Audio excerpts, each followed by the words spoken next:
In 1948, the BBC broadcast a debate between Bertrand Russell and F.C. Copleston concerning the existence of God. Lord Russell, who died in 1970, will be remembered for many reasons, not least for his important contribution to the development of logic. Father Copleston is a Jesuit priest, now principal of Heathrop College and professor of the history of philosophy in the University of London. Russell's position in the debate is that of an agnostic. Copleston's position is that of a believer who holds that the existence of God can be proved. We shall listen in a moment to an edited portion of this debate, that part in which Russell and Copleston discuss what is sometimes called the argument from contingency. This is a form of cosmological argument. Like any form of cosmological argument, the argument from contingency begins with an empirical premise, one whose truth is known through experience. This premise is, of course, that there are contingent things. A contingent thing, according to Copleston, is one which does not contain within itself the reason for its existence. If we are to explain why a particular contingent thing exists, we must mention, in so doing, some other thing or things on which its existence depends. Those who accept the argument from contingency hold that we must, in the long run, have recourse to some non-contingent or necessary thing if we are to explain the existence of contingent things. Either the principle of sufficient reason is false, and there is in the end no sufficient explanation why contingent things exist, or else there is something having a property peculiar to God, namely, of containing within itself the reason for its existence. If we find it unacceptable that the existence of contingent things should in the end have no explanation, we must, it is argued, conclude that there is a God.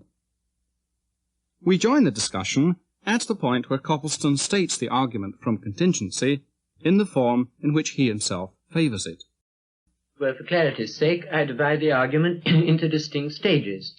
First of all, I should say, we know that there are at least some beings in the world which do not contain in themselves the reason for their existence. For example, I depend on my parents, and now on the air, on food, and so on.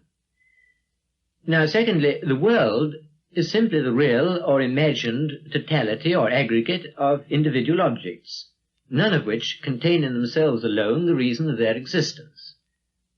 There isn't any world distinct from the objects which form it, any more than the human race is something apart from the members.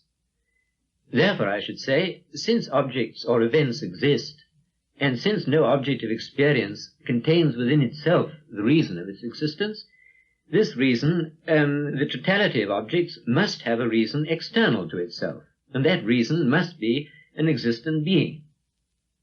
Well, this being is either itself the reason for its own existence, or it is not. If it is, well and good. If not, then we must proceed further. But if we proceed to infinity in that sense, then there's no explanation of existence at all. So, I should say, in order to explain existence, we must come to a being which contains within itself the reason for its own existence, that is to say, which cannot not exist. This raises a great many points, and it's not altogether easy to know where to begin. But I think that perhaps in answering your argument, the best point with which to begin is the question of a necessary being. The word necessary, I should maintain, can only be applied significantly to propositions, and, in fact, only to such as are analytic, that is to say, such as it is self-contradictory to deny. I could only admit a necessary being if there were a being whose existence it is self-contradictory to deny. I should like to know whether you would accept Leibniz's division of propositions into truths of reason and truths of fact, the former, the truths of reason, being necessary. I certainly should not subscribe to what seems to be Leibniz's idea of truths and reason and truths of fact, since it would appear that for him there are in the long run only analytic propositions. I don't want to uphold the whole philosophy of Leibniz.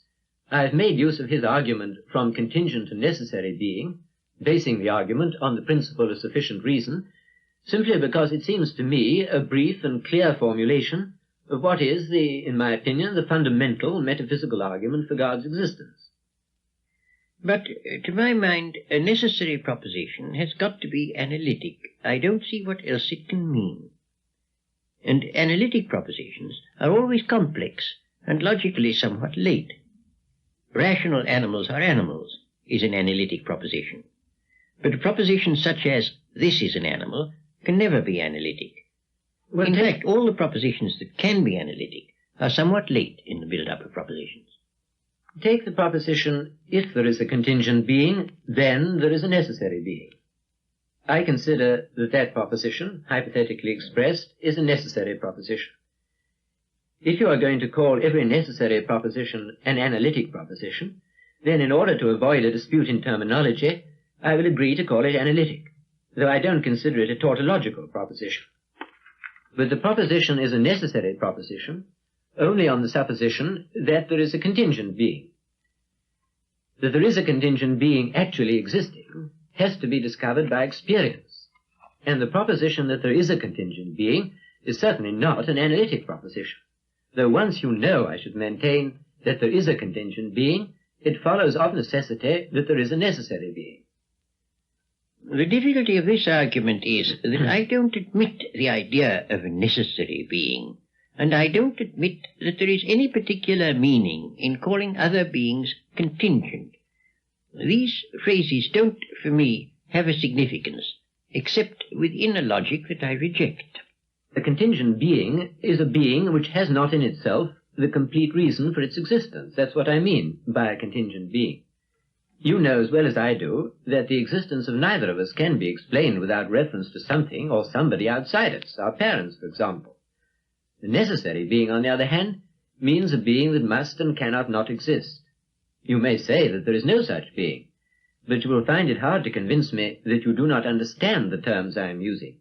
If you do not understand them, then how can you be entitled to say that such a being does not exist, if that is what you do say? Well, I will say that what you have been saying brings us back, it seems to me, to the ontological argument that there is a being whose essence involves existence, so that his existence is analytic. That seems to me to be impossible. And it raises, of course, the question what one means by existence. And as to this, I think a subject named can never be significantly said to exist, but only a subject described, and that existence, in fact, quite definitely, is not a predicate. Well, you say, I believe, that it is bad grammar, or rather bad syntax, to say, for example, T.S. Eliot exists. One ought to say, for example, the author of Murder in the Cathedral exists. Are you going to say that the proposition, the cause of the world exists, is without meaning? You may say that the world has no cause, but I fail to see how you can say that the proposition that the cause of the world exists is meaningless. Put it in the form of a question. Has the world a cause, or does a cause of the world exist? Most people surely would understand the question, even if they don't agree about the answer. Certainly, the question, does the cause of the world exist, is a question that has meaning. But if you say, yes, God is the cause of the world, where using God as a proper name, then God exists will not be a statement that has meaning. That is the position that I'm maintaining. Because, and therefore, it will follow that it cannot be an analytic proposition ever to say that this or that exists. Take, for example, suppose you take as your subject the existent round square. It would look like an analytic proposition that the existent round square exists, but it doesn't exist. No, it doesn't. Then surely you can't say it doesn't exist unless you have a conception of what existence is. As to the phrase, existent round square, I should say that it has no meaning at all. I quite agree. Then I should say the same thing in another context in reference to a necessary being. Well, we seem to have arrived at an impasse. To say that a necessary being is a being that must exist and cannot not exist has for me a definite meaning. For you it has no meaning. Well, we can press the point a little, I think. a being that must exist and cannot not exist would surely, according to you, be a being whose essence involves existence. Yes, a being the essence of which is to exist.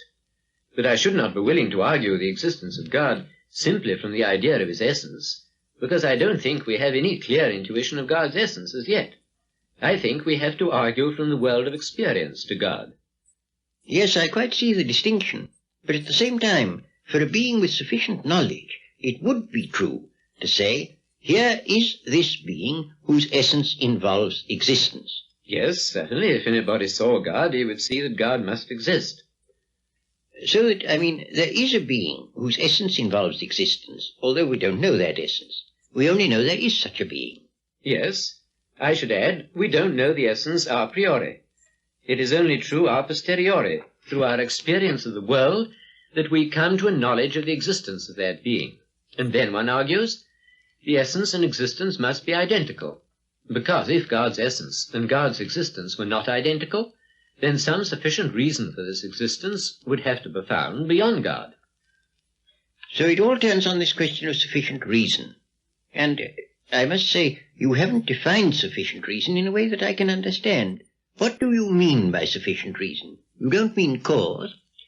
Not necessarily. Cause is a kind of sufficient reason. Only contingent being can have a cause. God is his own sufficient reason, but he is not cause of himself. By sufficient reason in the full sense, I mean an explanation adequate for the existence of some particular being. But when is an explanation adequate? Suppose I am about to make a flame with a match. You may say that the adequate explanation of that is that I rub it on the box. Well, for practical purposes, but theoretically that's only a partial explanation. An adequate explanation must ultimately be a total explanation, to which nothing further can be added. Then I can only say you're looking for something which can't be got and which one ought not to expect to get. To say that one has not found it is one thing. To say that one should not look for it seems to me rather dogmatic.